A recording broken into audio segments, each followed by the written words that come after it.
Hello everyone, कैसे हो आप सभी। आई होप आप सभी बढ़िया होंगे और मैं भी बढ़िया हूँ। तो पहले जो हमने यूनिट 3 का पढ़ा वो था भारतीय काव्य शास्त्र, और आज हम पढ़ने जा रहे हैं पाश्चात्य काव्य शास्त्र। तो अपना टाइम खराब न करते हुए इसको पढ़ना स्टार्ट करते हैं। पाश्चात्य काव्य चिंतन की परंपरा का विकास 5वीं सदी ईस्वी पूर्व से माना जाता है। और आपको एक बात ये बता देती हूँ कि इसमें जो भी मैं नोट्स वगैरह ये डाल रही हूँ, ये आपको पता ही है कि हमारी जो है सरस्वती पांडे की बुक है, वहाँ से मैं ये करवा रही हूँ। और पहली बात तो ये है कि आप खुद भी पॉइंट टू पॉइंट लिख सकते हो। वैसे तो दिया ही है, इसमें लिखने की कोई ज़रूरत है नहीं, बट जो मैंने हाईलाइट किए हुए हैं वो आपको 1-2 बार रिपीट करने होंगे, आपको खुद से पढ़ने होंगे। तो उनको आप ध्यान से पढ़ना, जो कि मैंने हाईलाइट किया, और जो इंपॉर्टेंट है उनके अगर मैंने लिखा हुआ है कि ये इंपॉर्टेंट है तो वो भी आप ध्यान से देखना। तो पढ़ते हैं। पाश्चात्य काव्य चिंतन की परंपरा में जो है 5वीं सदी ईस्वी के पूर्व हैसियड, सोलन, पिंडार, नाटककार, एरिस्टोफेनिस आदि की रचनाओं में साहित्यिक सिद्धांतों का उल्लेख मिलता है।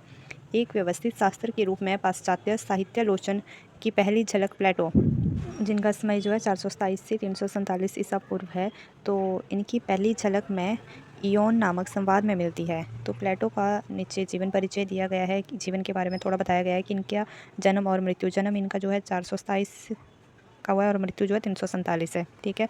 इनका जन्म स्थान है एथेनस। इनका जो मूल नाम है वो है अरिस्टोक्लिस, और इनका गुरु प्रदत्त नाम है प्लाटोन, और अरबी फ़ारसी नाम है अफलातून, अंग्रेजी का नाम है प्लेटो।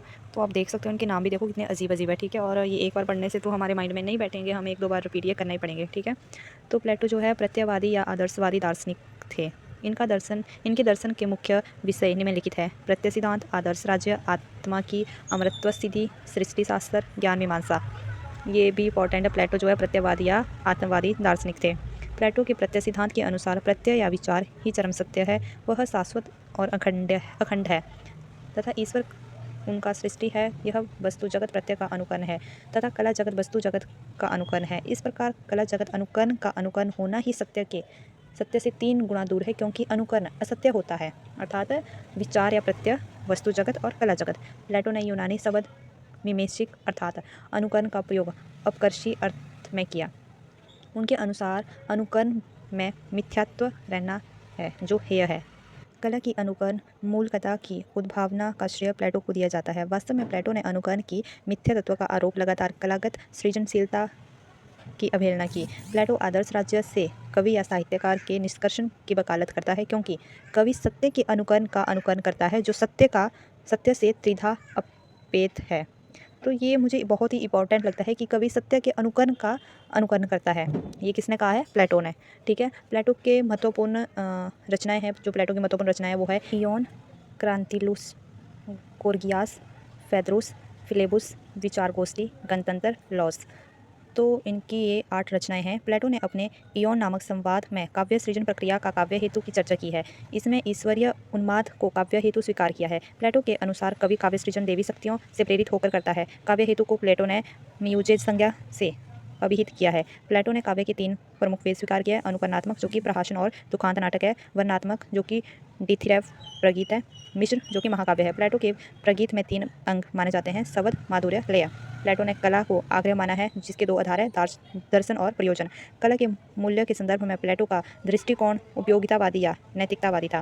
प्लेटो का कला विषयक दृष्टिकोण विधेयात्मक या मानकीय है, अर्थात प्लेटो बताता है कि कला कैसी होनी चाहिए। प्लेटो जो है स्वयं एक कवि है। इनकी कविता जो है Oxford book of Greek verse में संकलित है।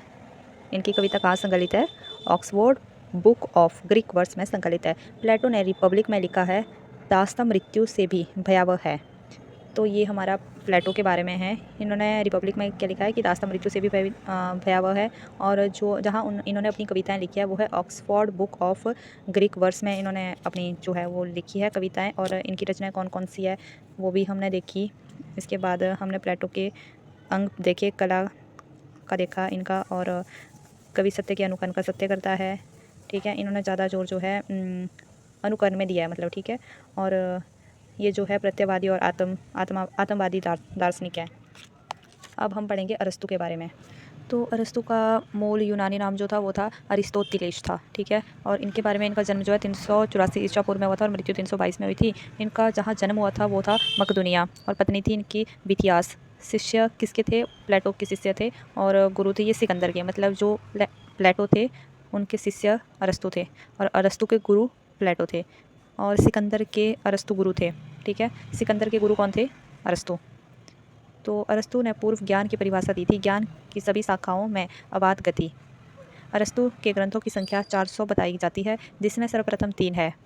तो जो इनका पहला ग्रंथ है वो है पेरिपोइटिकेस काव्यशास्त्र, जो कि काव्य के मूल सिद्धांतों का विवेचन है इसमें। ठीक है, फिर है टेक्नेस रिटोरिकेस भाषाशास्त्र, जो कि भाषा एवं भावों का वर्णन किया गया है।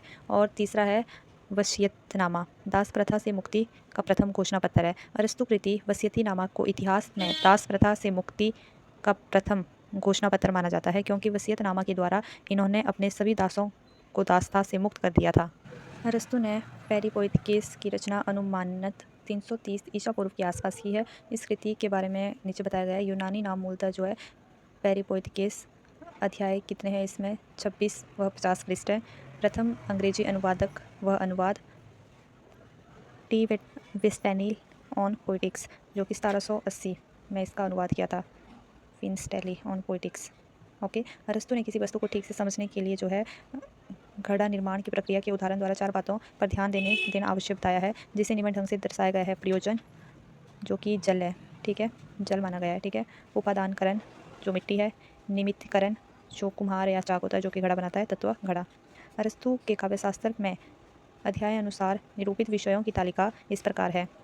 तो इसमें अध्याय दिए गए हैं और अध्याय के अंदर कौन कौन से विषय हैं वो बताया गया है। तो जो 1 से 5 तक का अध्याय है उसमें जो है अनुकरणात्मक काव्य के रूप में तरासी, महाकाव्य तथा प्रकाशन का विवेचन तथा माध्यम, विषय एवं पद्धति के आधार पर इनका पारस्परिक भेद बताया गया है। ठीक है, और 6 से 19 तक इनके पीछे और 19 के बीच में जो विषय हैं वो इनके अंदर क्या क्या है। यह ग्रंथ का केंद्रीय भाग है। इसमें तरासी का सविस्तार विवेचन तथा इसकी परिभाषा, संरचना, प्रभाव आदि का वर्णन है। और जो अध्याय 22वां है उसमें क्या 20 है, उसमें बताया गया है पद विभाग आदि का व्याकरणिक विवेचन। 21 से 22 के बीच में है पदावली तथा लक्षणा का निरूपण। 23 और 24 में है महाकाव्य के स्वरूप का विवेचन। 25 में है प्लेटो या अन्य लोगों द्वारा काव्य पर किए गए आक्षेपों का निराकरण। 26 में है महाकाव्य और तरासी का तुलनात्मक मूल्यांकन। अरस्तु कृत काव्यशास्त्र में अध्याय संख्या 12 और 20 प्रक्षिप्त माने जाते हैं। अरस्तु ने काव्यशास्त्र की रचना 2 दृष्टिकोणों से की है। तो पहला दृष्टिकोण है यूनानी काव्य का वस्तुगत विवेचन व विश्लेषण, और दूसरा दृष्टिकोण है प्लेटो के द्वारा काव्य पर लगाए गए आक्षेपों का समाधान। नेक्स्ट पॉइंट आता है हमारा कि अरस्तु ने महाकाव्य, दुखांत, प्रकाशन आदि को अनुकरण का भेद माना है। अरस्तु काव्य के लिए छंद का अनिवार्य नहीं मानते हैं। महाकाव्य, दुखांत, प्रकाशन आदि कलाओं के 3 भेदक तत्व है। कौन कौन से भेदक तत्व है? माध्यम, विषय और पद्धति। तो दुखांत में 6 अंग है जो निम्न है: कथानक, चरित्र, विचार, पदयोजना, गीत, दृश्य। अरस्तु के काव्य दोष 5 है। ठीक है, असंभव वर्णन, जो मन को आग्रह हो। अयुक्त वर्णन, जिसमें कार्य कारण भाव का अभाव हो। अनैतिक वर्णन, जिसमें स्वीकृति मूल्यों की अपेक्षा हो। फोर्थ है विरुद्ध वर्णन, जहाँ 2 विरोधी वस्तुओं का वर्णन हो। 5वां है शिल्पगत दोष, कलशबंदी मूल। इसके बाद अरस्तु के काव्यशास्त्र में आए कुछ मुख्य यूनानी शब्द है जो कि हम नेक्स्ट पेज में देख रहे हैं। देखो, तो ये यहाँ पे यूनानी नाम दिए हैं और आगे जो नेक्स्ट पॉइंट है वो है अरस्तु के काव्यशास्त्र में आए कुछ शब्दों का परिभाषिक अर्थ।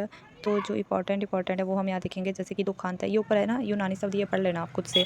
और दुखांत शब्द है, यह ऐसी कार्य व्यापार का अनुकरण है जो गंभीर, स्वतः पूर्व तथा कुछ विस्तार हो, जिसमें भाषा के विभिन्न कलात्मक अलंकरणों से विभूषित किया जाता है, तथा जो कार्य व्यापार के रूप में न हो, न कि आख्यान के रूप में जो करुणा एवं भय को उद्धृत पर इन भावों का विवेचन करें।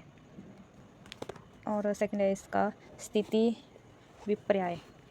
स्थिति विपर्याय दुखांत के अंतर्गत कथनांक में ऐसे परिवर्तन का नाम है जिसमें कार्य व्यापार सर्वथा विपरीत दिशा से मुड़ जाता है। यह मोड़ संभव्यता या आवश्यकता के अनुसार होता है। अज्ञात का अर्थ है अज्ञात की ज्ञान में परिणति।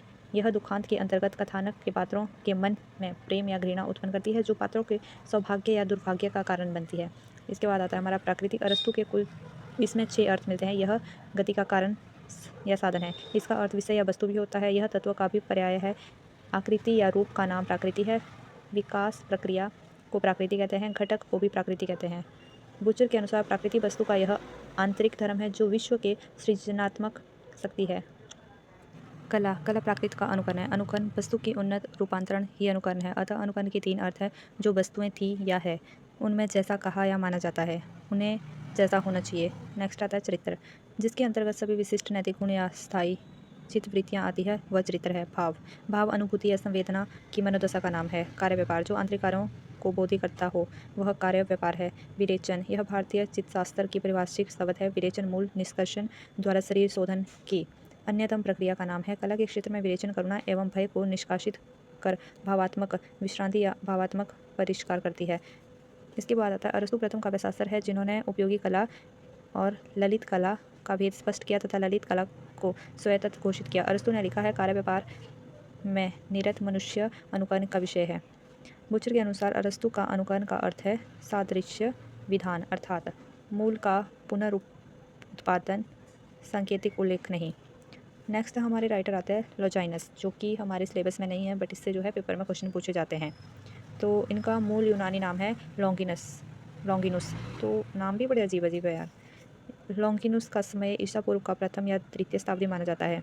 लॉन्जाइनस के ग्रंथ का नाम पेरिहुसुस है। इस ग्रंथ का प्रथम बार प्रकाशन जो है सन 1554 ईसा में इतालवी विद्वान रॉबेर तेल्वो ने कराया था। ठीक है। पेरिहुसुस मूलतः भाषा शास्त्र रेटोरिक का ग्रंथ है। पेरिहुसुस का सर्वप्रथम अंग्रेजी रूपांतर जॉन हॉल सन 1652 ईसा में of the height of allocation शीर्षक में प्रकाशित करवाया। सेटिसफ्री ने of the height of allocation के लिए शब्द का प्रयोग किया। लॉन्जाइनस ने पेरिहुसुस की रचना पत्र के रूप में पोस्तुमियुस तिनियानुस नामक व्यक्ति को संबोधित करते हुए किया है। उदात्त का निरूपण सर्वप्रथम कैकिलियुस नामक व्यक्ति ने किया है। कैकिलियुस। लॉन्जाइनस ने पूर्व हॉरिस ने कला काव्य ग्रंथ नामक ग्रंथ पत्र के रूप में लिखा है। लॉन्जाइनस के पेरिहुसुस के अध्ययन में अध्यायानुसार निरूपित विषयों की तालिका इस प्रकार दी है। तो आगे अध्याय और विषय इन्होंने जो है 44 अध्याय लिखे हैं, जिसमें से पहले से 7वें अध्याय में कौन कौन से विषय है, काव्य का प्रयोजन, उदात्त की परिभाषा, कतिपय दोषों का विवेचन। 8वें से 15 अध्याय के बीच में उदात्त के 5 स्रोत का निर्देश, इसमें विचार की गरिमा वह भाव की प्रबलता का निरूपण है। 16 से 29 में अलंकारों का निरूपण है। 30 से 38 में शब्द रूप बिंब आदि का निरूपण है। 39 से 40 में रचना की भाव्यता का निरूपण है। 41 से 43 के बीच में जो है दृष्टि भेद के उदात्त विरोधी अन्य दोषों की चर्चा है। और 44 में है यूनान के नैतिक साहित्यिक हर्ष के कारणों का संधान। तो लॉन्जाइनस के संबंध में विभिन्न विद्वानों का जो क्या क्या ये रहा था, तो ये है इम्पोर्टेंट। बट इसमें जो 5th नंबर पे दिया है ना, विमसेट एवं कलिश बुक्स, ये जो है PQ में भी पूछा गया है, तो ये इंपॉर्टेंट है। वैसे तो सारे इंपॉर्टेंट है, तो पढ़ लेते हैं इनको। सेट सवरी का जो है उनकी आलोचना का प्रकार शुद्ध सौंदर्यवादी है, और इसमें जो है और उनमें भी सर्वोत्कृष्ट है। इसके बाद डेविड डैचिस आता है, उदात्त प्रथम भावात्मक साहित्य सिद्धांत है। स्कॉट जेम्स आता है, लॉन्जाइनस प्रथम स्वच्छंदतावादी आलोचक है। एलेन टैट आते हैं, लॉन्जाइनस अपूर्ण होते हुए भी प्रथम साहित्य आलोचक है। विटसेट एवं कलिथ बुक्स आते हैं, जो पेरिहुसुस एक असाधारण लेख है। एब्रम आता है, एबम्स आता है, साहित्य का उत्तरवर्ती अध्येताओं की दृष्टि में यदि अरस्तु व्यवस्था प्रेमी, हॉरिस संसारिक और भाषा शास्त्री शुद्र है, तो लॉन्जाइनस जीवांत और आधुनिक है। तो आगे इस ग्रंथ में जो है सर्वत्र उत्तम पुरुष का रूप प्रयोग किया गया है। लॉन्जाइनस ने कहा है कि उदात्त महान आत्मा की प्रतिध्वनि है। लॉन्जाइनस ने उदात्त को परिभाषित करते हुए लिखा है, उदात्त अभिव्यंजन का अनिर्वचनीय प्रकर्षण का विशिष्टतय है। लॉन्जाइनस ने उदात्त की उत्पत्ति के लिए प्रतिभा को सर्वप्रथमत्व दिया। लॉन्जाइनस ने के अनुसार उदात्त का कार्य अनुयय बल्कि सम्मोहन या लोकोत्तर आह्वान है। लॉन्जाइनस उदात्त के 5 स्रोत माने जाते हैं। महान विचारों की उद्भावना की क्षमता, प्रबल एवं अंत प्रेरित भाव, अलंकारों का समुचित प्रयोग, भाव पद्य योजना जिसमें शब्द चयन, बिंब विधान और शैलीगत परिष्कार अंतर्भूत है, रचना की गरिमा और उत्कर्ष का समुचित प्रभाव। लॉन्जाइनस उदात्त के 3 अवरोधक मानते हैं। शब्दाडंबर, बालिशता, भावाडंबर, अनास्तन, अनपेक्षित और अनुचित भावातिरेक भावाडंबर है। इसके बाद हमारे नेक्स्ट राइटर आते हैं जॉन ड्राइडन। तो इनके बारे में जो है हम नेक्स्ट वीडियो में देखेंगे। फिलहाल के लिए इतना बहुत है, मिलते हैं नेक्स्ट वीडियो में। तब तक के लिए बाय बाय, टेक केयर।